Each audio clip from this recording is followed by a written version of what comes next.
आज का topic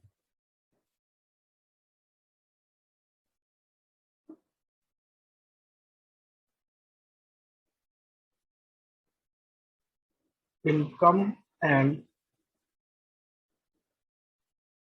expenditure account. नाम से पता लग रहा है कि यहाँ पर इनकम और एक्सपेंडिचर्स की बात होगी। बड़ा ही छोटा सा अकाउंट होता है और इम्पोर्टेंट बहुत है। इनकम एक्सपेंडिचर पे अगर आपकी कमांड है तो आराम से 6 मार्क्स निकाल लोगे आप एग्जाम में, क्योंकि बैलेंस शीट बनाना कोई बहुत बड़ा मुश्किल काम है नहीं, वो तो बहुत आसानी से बन जाता है। अब इनकम एक्सपेंडिचर के अंदर हम दो टॉपिक तो वही, तीन टॉपिक तो वही यूज करेंगे जो इससे पहले हमने पढ़ा हुआ है, कंज्यूमेबल आइटम वाला और सब्सक्रिप्शन। ठीक है बेटे, उसके बाद ही कहानी देखी। डेबिट साइड पर सारे एक्सपेंसेस लिखे जाते हैं और ये जो एक्सपेंडिचर्स होंगे बेटे, ये वो एक्सपेंडिचर हैं जो आपने रेवेन्यू पर्पस के लिए खर्च किया, यानी कि रेवेन्यू एक्सपेंडिचर आएगा। Capital expenditure income and expenditure account के अंदर नहीं आता है, बात याद रहेगी। तो मान लीजिए कि कोई एक्सपेंस है और उस एक्सपेंस के लिए आपने रिसिप्शन पेमेंट अकाउंट में पेमेंट कर रखी है, तो आप लिखेंगे एक्सपेंसेस रिसिप्शन पेमेंट अकाउंट से उठा के। मान लीजिए सैलरी है तो टू सैलरी, ठीक है बेटे।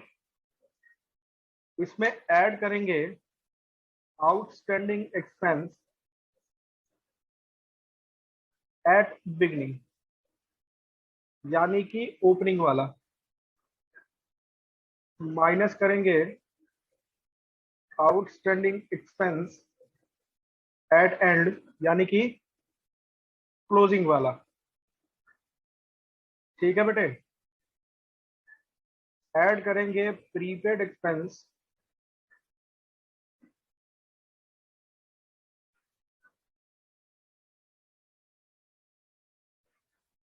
ओपनिंग लिख लेते हैं,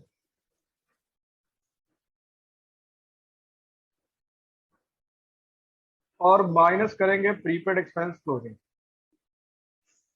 ये चार ट्रीटमेंट आपको करने को मिलेंगे बेटे।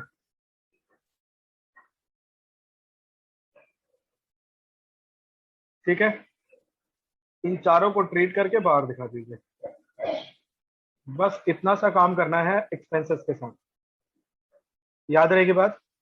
अब लास्ट ईयर जब हम फाइनल अकाउंट पढ़ रहे थे तो उसमें दो ही चीज थी, एक आउटस्टैंडिंग और एक एडवांस, और दोनों करंट ईयर का। प्रीवियस ईयर वालों से हमें कोई लेना देना नहीं था। यहाँ पर बेटा प्रीवियस ईयर वाले को भी कंसिडर करेंगे, ठीक है ना। यानी कि जो बिगिनिंग वाला फिगर होगा वो भी कंसिडर किया जाएगा और जो एंड वाला फिगर होगा वो भी कंसिडर किया जाएगा, दोनों ही आइटम्स आएंगे। इतनी बात क्लियर है। चलिए, इसके बाद बेटा आपने एक चीज तो निकालनी सीख ली थी, टू कंज्यूमेबल आइटम्स, है ना। तो टू मटेरियल कंज्यूम,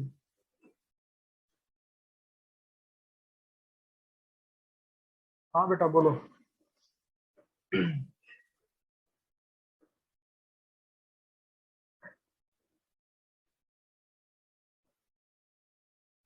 कुछ कह रहे हो?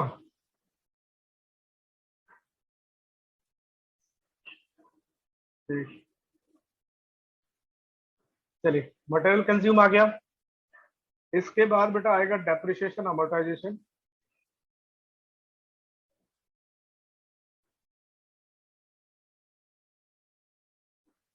अमोर्टाइजेशन या कोई लॉस हुआ है तो loss, loss on sale, sale of assets, या कोई भी एबनॉर्मल लॉस। एबनॉर्मल लॉस वो लॉसेस होते हैं जो एक्सीडेंटल इवेंट्स के अंदर हमारे लॉस होते हैं, ठीक है ना बेटे। जैसे loss by fire, loss by theft, है ना। या कोई नेचुरल क्लैमिटी आ गई उसके अंदर लॉस हो गया, तो वो सब एबनॉर्मल है। नॉर्मल लॉस क्या होता है? जो आप ड्यूरिंग द बिजनेस नहीं कमा पाते हैं, या ड्यूरिंग द बिजनेस कोर्स आपका जो लॉस हो जाए, जैसे कि आपने गुड्स बेचकर लॉस कर लिया, है ना, कि 400 के गुड्स थे और 300 में बेच गए, तो 100 रुपए का लॉस हो गया, इसको हम बोलते हैं लॉस। या कोई एसेट बेच के कर रहे हो तब भी लॉस है। लेकिन अब नॉर्मल कब होगा? जब वही एसेट या वही गुड्स आपके एक्सीडेंटल इवेंट्स की वजह से क्या हो जाए, बर्बाद हो जाए या लॉस हो जाए, तो उन्हें हम बोलते हैं एबनॉर्मल। इतनी बात ठीक है बेटे? चलिए, डेबिट साइड में तो बेटा इतनी चीजें आएंगी। अब एक्सपेंसेस मैंने लिख दिए तो सारे एक्सपेंसेस इस कैटेगरी के अंदर आ गए। क्रेडिट साइड पे लिखना है आपको इनकम या रेवेन्यू। जितनी भी आपकी रेवेन्यू होगी वो सब लिखी जाएगी। और एनपीयू की जो सबसे पहली रेवेन्यू होती है वो क्या होती है बेटे? Subscription account. तो सब्सक्रिप्शन अकाउंट में जो आपने टू इनकम और एक्सपेंडिचर निकाला था ना, वो यहाँ पर डेबिट किया जाएगा। याद है? भूल गए? चलो, इसके बाद दूसरे तरह की इनकम होती है डोनेशन। मैंने पहला इसलिए कहा कि हो सकता है बेटा जी हमें डोनेशन ना मिले, लेकिन सब्सक्रिप्शन तो देंगे ना हमारे मेंबर्स। जो हमारे मेंबर्स हैं वो हमें 100% सब्सक्रिप्शन देने वाले हैं ही हैं। तो फर्स्ट इनकम का सोर्स जो है वो सब्सक्रिप्शन ही है। ठीक है? डोनेशन के बाद एंट्रेंस फी,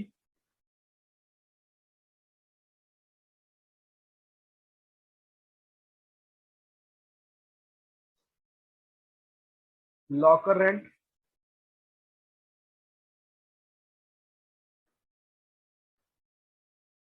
या gain on sale of fix assets. Fix assets तो बेच के अगर कुछ कमाया आपने, ठीक है, या सेल प्रोसीड्स,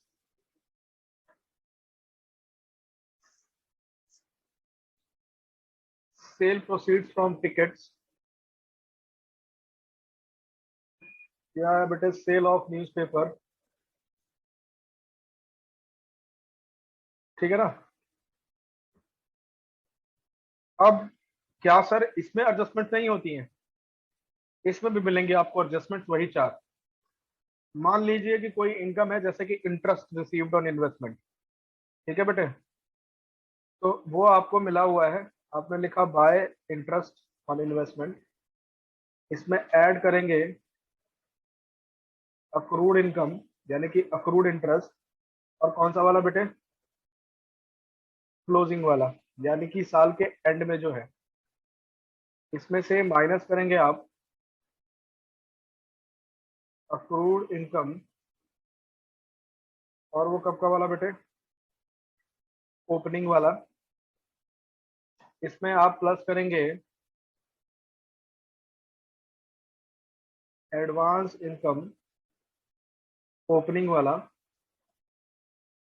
और इससे आप माइनस कर देंगे एडवांस इनकम क्लोजिंग वाला। एकदम सब्सक्रिप्शन जैसा दिख रहा ना बेटे? सब्सक्रिप्शन को जो आपने एडजस्टमेंट की थी सेम ऐसे ही की थी। तो अगर कोई इनकम आपके साथ एडजस्टमेंट के साथ आ जाता तो वैसे आ जाएगा। ठीक है? सब्सक्रिप्शन निकालना आपको आता है। अब बेटा जी करनी है बैलेंसिंग।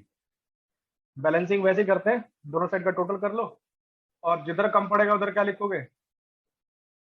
बैलेंस सीडी, है ना? नहीं, अगर डेबिट साइड में कम पड़ता है तो हम लिखेंगे सरप्लस। सरप्लस का मतलब होता है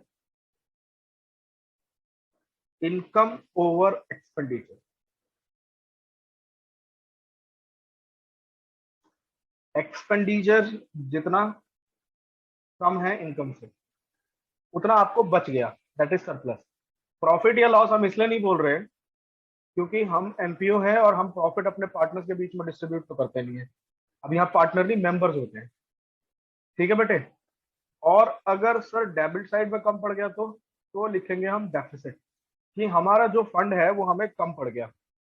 और इसको क्या लिखेंगे बेटे?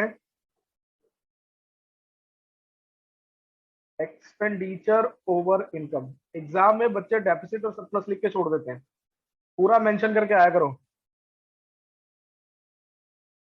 याद रहेगी बात। इतने में खुश नहीं होना बेटे, अभी एक काम बाकी रह गया है।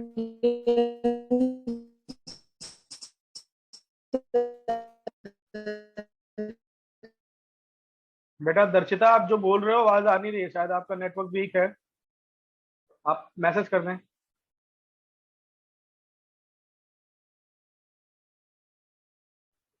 सर इसमें इनकम के साइंस अलग है ना, तो इनकम वाले एडजस्टमेंट एक्सपेंस वाले थे। क्या कह रहे हो? सर ये जो अक्रूड इनकम क्लोजिंग है, इसमें ऐड किया हमने, उसमें सब्ट्रैक्ट किया है standing expense. Approved income closing तो हमेशा ही ऐड होता है। क्लोजिंग वाला ऐड, ओपनिंग वाला माइनस। अक्रूड एडवांस एक ही बात है। इसमें अलग है ना सर, साइन एक्सपेंस वाले तो उल्टे है ना सर। नहीं नहीं, सेम ही रहते हैं, एक्सपेंस के भी और इनकम के भी। अच्छा हाँ, यहाँ मैंने गलत बोल दिया। बिगनिंग वाला माइनस, ओपनिंग वाला प्लस। रिपीट तो सही लिखा है ना? ठीक है, बस टोटल कर लीजिए, और टोटल करने के बाद आपका काम खत्म हो गया। बताइए, इनकम एंड एक्सपेंडिचर समझ में आ गया? देखते हैं क्वेश्चन। क्वेश्चन क्या कह रहा है कि from the following receipt and payment account and other information given prepare income and expenditure account and balance sheet of the modern class. अभी हम बैलेंस शीट नहीं बना रहे, अभी बेटा हम सिर्फ इनकम एंड एक्सपेंडिचर बनाना सीखेंगे। बैलेंस शीट नेक्स्ट क्लास में देखते हैं, ठीक है ना? तो एक रिसिप्शन पेमेंट अकाउंट दिया है, इसके अलावा हमारे पास कोई एडजस्टमेंट है नहीं। सबसे पहले ये चार्ट लेते हैं कि इसमें से कौन सा एक्सपेंडिचर या रिसिप्ट कैपिटल नेचर के हैं और कौन से रेवेन्यू नेचर के हैं। तो जो कैपिटल नेचर के हैं वो इनकम एक्सपेंडिचर में तो आएंगे नहीं, नहीं आएंगे ना। तो उनको हम क्रॉस करते चलते हैं, और जो हमारे काम के हैं उनको टिक करते चलते हैं। ठीक है बेटे, सुनिएगा जरा ध्यान से। सबसे पहले दिया है बेटे, बैलेंस एज ऑन 1 अप्रैल 2013। ये कैश का बैलेंस होता है या बैंक का बैलेंस होता है? तो कैश या बैंक का बैलेंस हम इनकम एंड एक्सपेंडिचर अकाउंट के अंदर नहीं लिखते हैं। याद रहेगी बात? Yes sir. चलिए, नेक्स्ट है बेटे सब्सक्रिप्शन। सब्सक्रिप्शन तो जाना पहचाना है, इसके साथ कोई एडजस्टमेंट नहीं है बेटे, लेकिन अभी हमारे पास, ठीक है ना? तो अगर आपके पास एडजस्टमेंट नहीं है तो सब्सक्रिप्शन में कुछ करना नहीं है, डायरेक्ट आप लिखिए बाय सब्सक्रिप्शन और इसको पोस्ट कर दीजिए कहाँ पे? Credit of the income and expenditure account 24,000। ठीक है बेटे, अगला देखिए, कह रहा प्रॉफिट फ्रॉम डांस शो। आपने कोई डांस शो कराया और वहां से आपको प्रॉफिट हुआ है।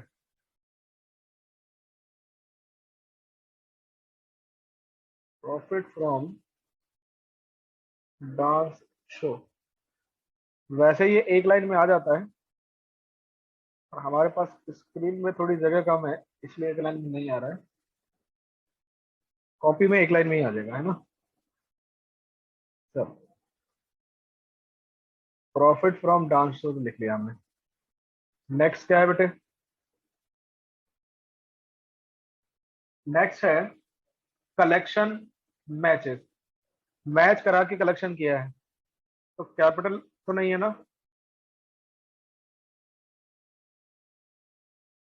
कैसे पहचानोगे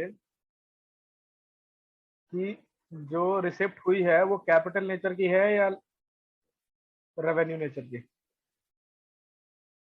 आपको देखना ये है कि जो पैसा रिसीव हुआ उसके बाद ऐसा तो नहीं हुआ कि कोई मेरी लाइबिलिटी बढ़ गई हो, या कहीं ऐसा तो नहीं हुआ कि मुझे किसी भी तरह के मेरे एसेट में कमी आई हो, जैसे कि फिक्स एसेट्स में, ठीक है ना? जैसे कि मेरा फर्नीचर बिक गया और फर्नीचर बेचकर मुझे 10,000 रुपए रिसीव हुए, तो वो कौन सा रिसिप्ट हो गया? Capital receipt. ठीक है बेटे, ऐसे ही मान लीजिए कि आपने लोन लिया, तो लोन लेने से जो पैसा आएगा वो कैपिटल रिसिप्ट होगा। या एक फीस आती है life membership fees, life membership fees, पहली नजर में ये सबको रेवेन्यू लगता है कि सर ये तो मेंबरशिप फीस है, और मेंबरशिप फीस तो रेवेन्यू होती है। लेकिन बेटा जी ये रेवेन्यू नहीं है, ये कैपिटल रिसिप्ट है। ठीक है ना, हमेशा बैलेंस शीट में जाती है। क्या है? कैपिटल रिसिप्ट, और हमेशा कहाँ जाएगी बेटे? बैलेंस शीट के अंदर। बताइए इतनी बार ठीक है? सर ये जो है कलेक्शन मैचेस, ये मैच कराने के लिए कलेक्शन किया था। है? नहीं नहीं, मैच से कलेक्शन किया है, मैच कराया था ना, तो वहां से जो हमारे पास कलेक्शन आई है मतलब टिकट बेच के जो आया है। तो अच्छा सर, अगर मैच बाद में होना सर, अभी उसके लिए कलेक्शन उसके लिए करें बोलेगा तो डोनेशन फॉर मैच उसमें आएगा रिसीव्ड ना। या मैच फंड रिसीव्ड। और वो इनकम में भी, इसमें भी नहीं आएगा ना सर, इनकम हाँ फिर वो एक्सपेंडिचर। बैलेंस शीट में जाएगी। देखो कैपिटल रिसिप्ट होगी ना, उसके लिए डोनेशन बोलेगा या फंड बोलेगा, ठीक है ना। फिर बाय कंपटीशन फी, कंपटीशन फी क्या है बेटे हमारे पास? 1800। इसके बाद है सेल ऑफ रिफ्रेशमेंट,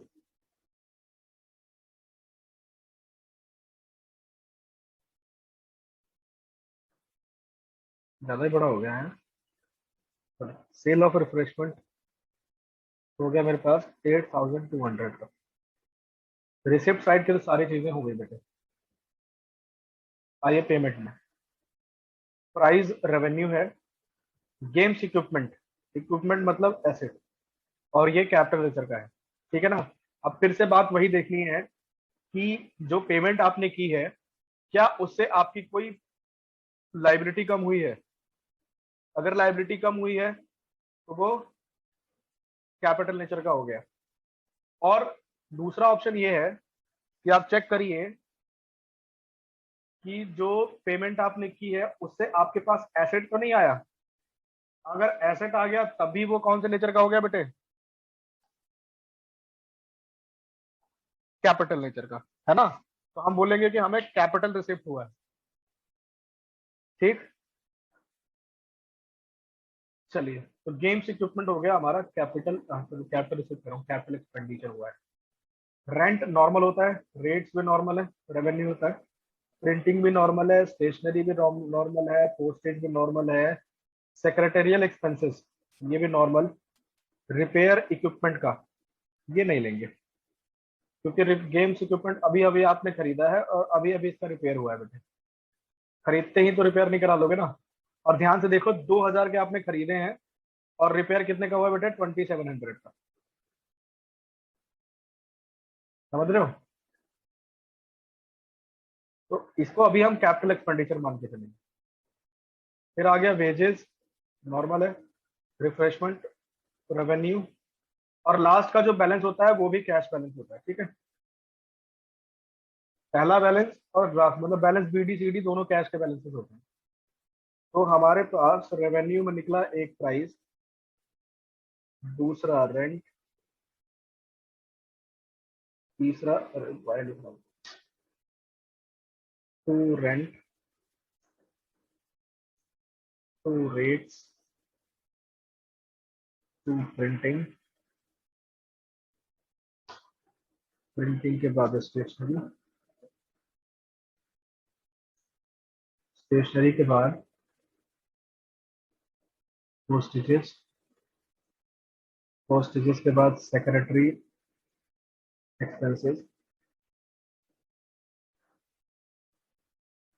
फिर उसके बाद है बेटे वेजेस, और फिर है रिफ्रेशमेंट। ठीक है जी। आओ इनके अमाउंट और भर लेते हैं। तो प्राइस के थे 2200, रेंट के 10,500, रेट के 3000, प्रिंटिंग के 1600, स्टेशनरी 2200, पोस्टेज 1900, सेक्रेटेरियल एक्सपेंसेस 1400। उसके बाद रिपेयर ऑफ इक्विपमेंट हम छोड़ देंगे क्योंकि अभी अभी खरीदा है, पहले से कुछ था नहीं। और रिफ्रेशमेंट के 5100। ठीक है ना बेटे, रिफ्रेशमेंट को, रिपेयर को छोड़ने का लॉजिक समझ में आ गया। हाँ, अगर हमारे पास स्टार्टिंग से इक्विपमेंट दिए होते ना अब हम इसे मान लेते हैं कि ये जनरल एक्सपेंडिचर है, मतलब रेवेन्यू एक्सपेंडिचर है। अभी तो वो कैपिटल एक्सपेंडिचर की कैटेगरी में ही आएगा। अब करना है बेटे बैलेंसिंग, और बैलेंसिंग करते ही हमारा इनकम और एक्सपेंडिचर अकाउंट बन के तैयार हो जाएगा।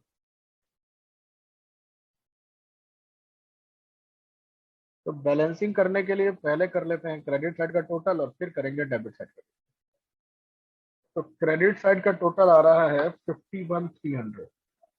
अब हमें नहीं पता कि ये बड़ा है कि छोटा है, पर फिलहाल तो लिख ही लेते हैं 51,300 इधर का टोटल। मान लो कि अभी ये रफ में ही है। ठीक है बेटे, इधर का टोटल है 2200 प्लस, अगली बार से कैलकुलेशन आप लोग करेंगे तो कॉपी लेकर रखना, ठीक है। और मुझे साथ साथ कैलकुलेशन बताया करो कि सर इसका इतना हो गया, इसका इतना हो गया। इसके दो फायदे हैं बेटे, एक कैलकुलेशन की प्रैक्टिस होती रहेगी, और दूसरा क्लास में कैलकुलेशन में ज़्यादा टाइम वेस्ट नहीं होगा। वरना होता क्या है, हम कैलकुलेशन करते रह जाते हैं और क्लास निकल जाती है। यही चीज़ एग्जाम में भी होता है, अगर आपने कैलकुलेशन की प्रैक्टिस नहीं की हुई है तो आपके एग्जाम छूटने के सबसे ज़्यादा आसार रहेंगे। 11वीं क्लास से 12वीं तक आते आते आपने अभी एग्जाम तो दिया नहीं, लेकिन इतना ध्यान रखो कि कॉमर्स के बच्चे की सबसे बड़ी समस्या यही है बेटे, सर पेपर तो बड़ा आसान आया था, थोड़ा वक्त मिल जाता तो पूरा पेपर कर दे। वो जो थोड़े वक्त की कमी रहती है ना, वो कैलकुलेशन की वजह से रहती है। ठीक है बेटे, तो आगे से कैलकुलेशन में आप लोग मेरी मदद करने वाले हैं। ये कौन से लिखने लगेगी, 2 सरप्लस 11,400।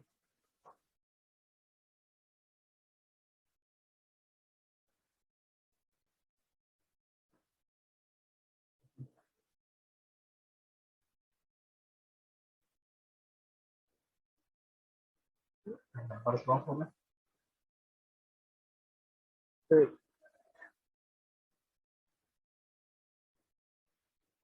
तो सरप्लस आ गया हमारा 11,400।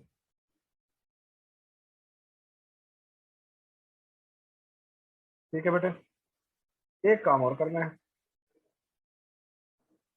तो जी क्या, बस टोटल कर दीजिए, और टोटल आया था आपका बेटा 51,300। ठीक है, टोटल करते ही आपका अकाउंट हो गया बेटा बन के तैयार। आसान है ना सर? एक और क्वेश्चन देखते हैं, थोड़ी सी बातें और क्लियर हो जाएगी। ये पिछले क्वेश्चन से थोड़ा सा अलग है, इसमें एक आधी हेडर एडजस्टमेंट रहेगा, लेकिन काम हम वहीं से शुरू करेंगे, रिसिप्ट साइड से। पहला नहीं लेंगे, पूछो बताओ क्यों नहीं लेंगे। सर ये कैश का बैलेंस होता है इसलिए नहीं। दूसरा है बेटे डोनेशन फॉर बिल्डिंग। सर देखो ये तो बिल्डिंग बनाने के लिए मिला है, तो कैपिटल रिसिप्ट है। लाइफ मेंबरशिप फीस भी नहीं लेंगे, क्योंकि पिछले क्वेश्चन में मैंने बताया था लाइफ मेंबरशिप फीस क्या होती है बेटे, कैपिटल। फिर मैच फंड, तो मैच फंड भी कैपिटल रिसिप्ट। उसके बाद है बेटे सब्सक्रिप्शन। फॉन्ट थोड़ा सा छोटा हो गया है, बड़ा कर देते हैं, बाय सब्सक्रिप्शन। सब्सक्रिप्शन मिला है हमें 52,000, और कोई एडजस्टमेंट है नहीं। नेक्स्ट है बेटे लॉकर रेंट। लॉकर रेंट क्या है, हमने अपने मेंबर्स को लॉकर प्रोवाइड किया होगा, और उसके बदले मेंबर्स ने हमें क्या दिया है बेटे, रेंट दिया है। फिर है बेटा इंटरेस्ट ऑन इन्वेस्टमेंट।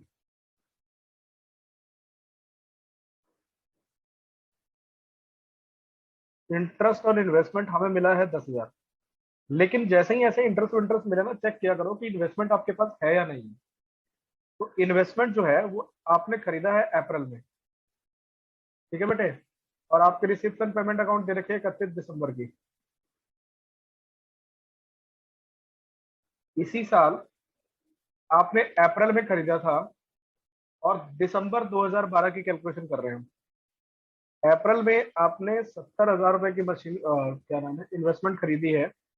इस पर आपको 10% ब्याज मिलना था बेटे। लेकिन ये 10% आपको 9 महीने के लिए ही मिलेगा। 9 महीने के लिए क्यों? अप्रैल से लेकर मार्च, नहीं दिसंबर तक। और अगर ये मार्च तक होता तो 1 साल का पूरा जाता। कंफ्यूज करने के लिए इस क्वेश्चन के अंदर जानबूझकर दिसंबर से जनवरी वाला साल दिया गया, या जनवरी से दिसंबर वाला, और अप्रैल में खरीदाया गया आपको, ताकि आप कंफ्यूज होकर अप्रैल से मार्च तक का कैलकुलेशन कर लें। लेकिन हम लोग तो बहुत ज्यादा समझदार है ना, हम ऐसा नहीं करने वाले। हम तो सर कैलकुलेशन अपने हिसाब से करेंगे, क्योंकि हमें सब आता है। कितना बन रहा है? 10% होता है 7,000 रुपये। ओके, इन्वेस्टमेंट 1,60,000 का है। ऊपर नीचे हो गया ये अमाउंट। इन्वेस्टमेंट जो है वो 1,60,000 रुपये।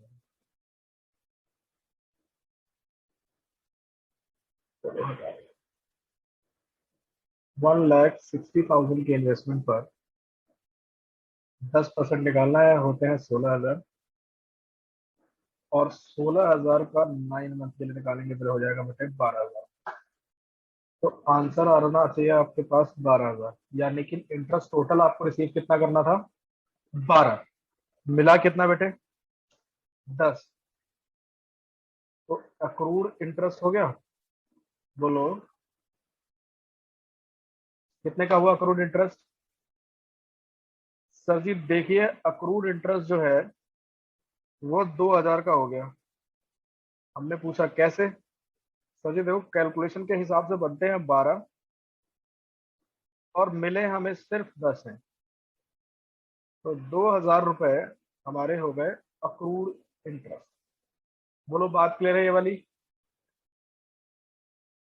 तो लॉकर रेंट हो यस गया, सर। सब्सक्रिप्शन हो गया, इंटरेस्ट इन्वेस्टमेंट हो गया।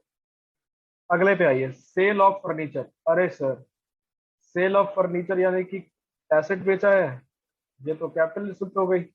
हाँ जी बेटे, कैपिटल रिसिप्ट है।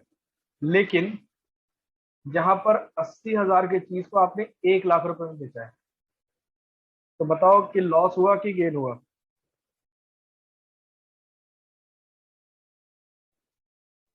Sir gain. हाँ। और गेन को कहाँ डालते हैं?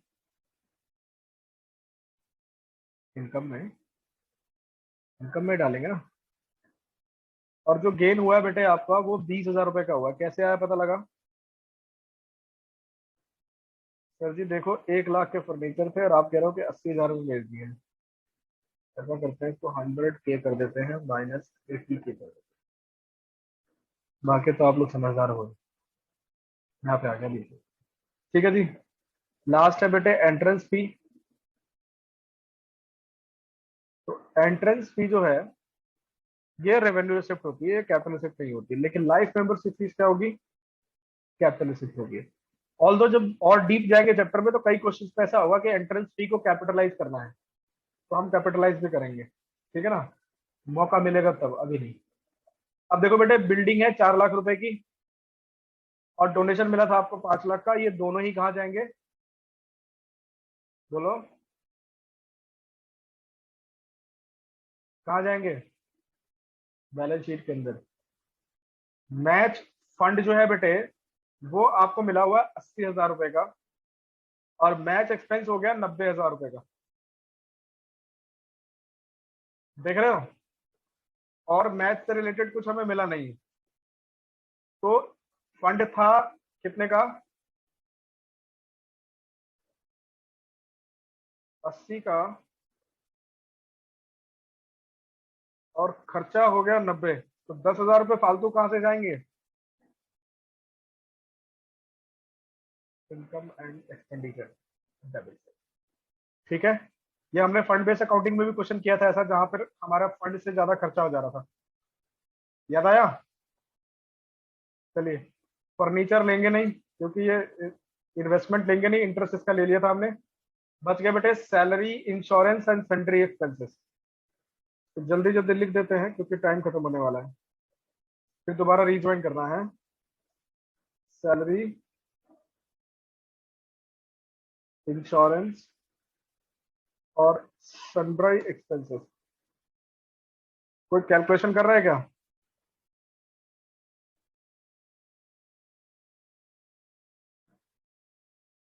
70,000, 3,500 और 4,700।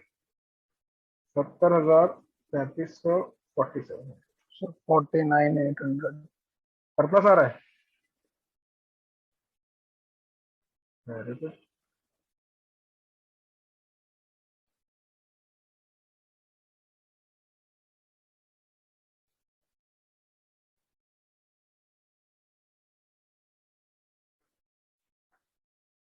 चलो बेटे, तो सरप्लस आ गया हमारे पास। दोनों को जोड़ के घटा के कितना आ रहा था क्या नाम है मिलन? So 49,000. 49,800 है ना? ये आपका हो गया बेटा जी सरप्लस। बात समझ में आई?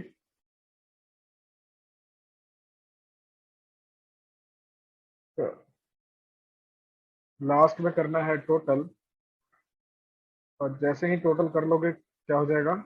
Income and expenditure account complete. बताओ टोटल कितना हुआ? बोलो।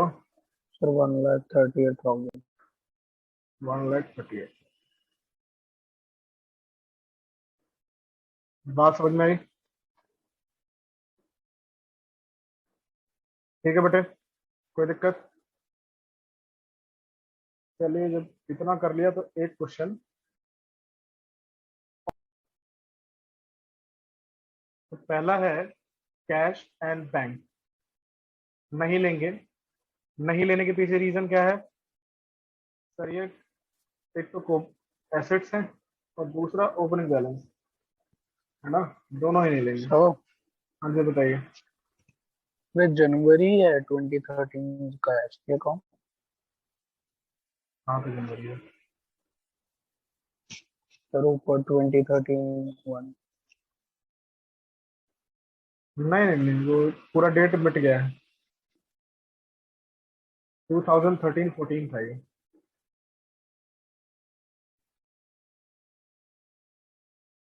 ठीक है, 2013-14 is our year for this question. Next है बेटे सब्सक्रिप्शन। टोटल सब्सक्रिप्शन मिले हैं 3,900। इसमें 200 है पिछले साल के और 150 मिले हैं नेक्स्ट ईयर। सब्सक्रिप्शन के लिए हम बना लेते हैं working note. By subscription receive कितना मिला बेटे?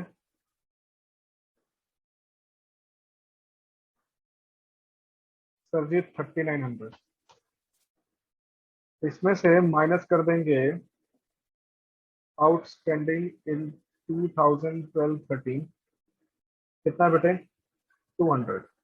अब पिछले साल के मिले ही 200 हैं और कोई एडिशनल इंफॉर्मेशन है नहीं, इसका मतलब 200 रुपए ही बाकी होंगे पिछले साल। ठीक है बेटे।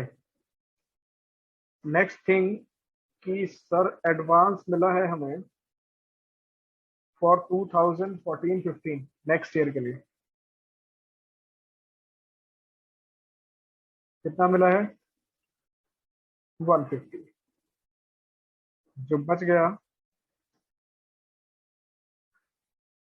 वो क्या है बेटे? सर वो हमारा सब्सक्रिप्शन का अमाउंट है। इतना ही आएगा ना? 350, 550। चलिए यहाँ लिख लीजिए बाय सब्सक्रिप्शन अकाउंट और मेंशन कर दीजिएगा कि हम वर्किंग नोट से निकाल के लाए हैं, वरना एग्जामिनर पूछने लगता है कई बार कि बेटा जी इतने समझदार आप कैसे हो गए कि आपने एक बार में आंसर निकाल लिया। ठीक है बेटे, उस वक्त हम एग्जामिनर को बताएंगे कि भाई देख हम थोड़े से ज्यादा समझदार बच्चे हैं, हम ना वर्किंग नोट में काम करते हैं। ठीक है जी। नेक्स्ट नेक्स्ट है बेटे इन्वेस्टमेंट। इन्वेस्टमेंट कैपिटल का होता है, फर्नीचर भी कैपिटल का होता है, और कॉस्ट नहीं दे रखी है दोनों में। पिछली बार कॉस्ट दी हुई थी हमें, तो कॉस्ट दी रखी होगी तो प्रॉफिट या लॉस निकल के आ जाएगा। तीसरा है सेल ऑफ न्यूज़पेपर, चौथा है एंट्रेंस फी, और लाइफ मेंबरशिप फीस हम फिर ले लेंगे। तो सेल ऑफ न्यूज़पेपर क्रेडिट कर लो, कितना आ रहा है? अभी भरते हैं अमाउंट, जरा साइड में जाकर।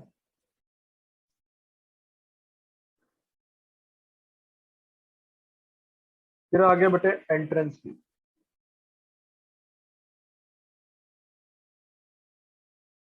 अब न्यूज़पेपर जो सेल किया है आपने, उससे मिले आपको 40 रुपीज और एंट्रेंस फी के 100 रुपये। ठीक है जी, कोई दिक्कत? डेबिट साइड में आ जाइए, इनकम एक्सपेंडिचर के डेबिट में और इनके क्रेडिट में। सैलरी लिखा जाएगा, रेंट भी लिखा जाएगा, प्रिंटिंग स्टेशनरी भी लिखी जाएगी, पोस्टेज भी लिखा जाएगा। स्टील का अलमारी खरीदी है आपने, स्टील अलमीरा तो हमारे लिए क्या हो गया बेटे? कैपिटल एक्सपेंडिचर, तो वो नहीं आएगा। डिफेंस बॉन्ड है 6% खरीदा है आपने अक्टूबर में, तो अक्टूबर में खरीदा है तो इंटरेस्ट मिलना चाहिए था इस पर, है ना बेटे? जो कि हमें नहीं मिला है, तो रिसिप्ट में कहीं इंटरेस्ट तो आया नहीं था। 1,000 की इन्वेस्टमेंट है, इस पर 10% आपको, नहीं 6% है, इस पर 6% आपको ब्याज मिलना चाहिए। और खरीदा है बेटे अक्टूबर में। रिसेप्शन पेमेंट अकाउंट की लास्ट डेट देखो, मार्च है ना, 13-14 बोल रहा था, वैसे भी मार्च लास्ट डेट, ये देखो 31 मार्च 2023। तो 1,000 पर 6%, 6 महीने के लिए 1,000 का 6% होता है 60 रुपए, और 6 महीने के लिए हो गया बेटे 30 रुपए। ये इंटरेस्ट मिला नहीं है तो डायरेक्ट जाएगा अक्रूड इंटरेस्ट या इंटरेस्ट एरियर। ठीक है जी, 30 रुपया।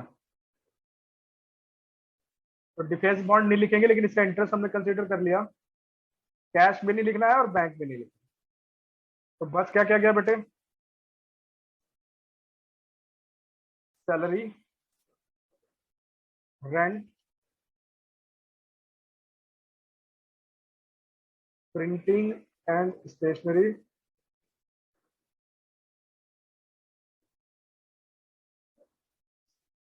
और क्या? पोस्टेज। बाकी कुछ भी नहीं है।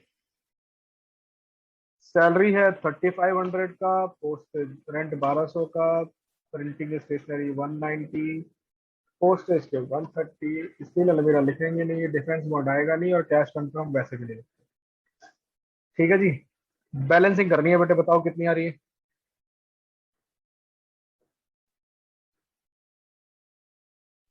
सर डेफिसिट आ 39। रहा है 1300। 1300 का deficit?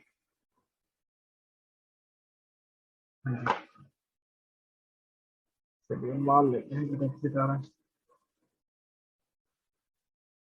That is expenditure over income, है ना?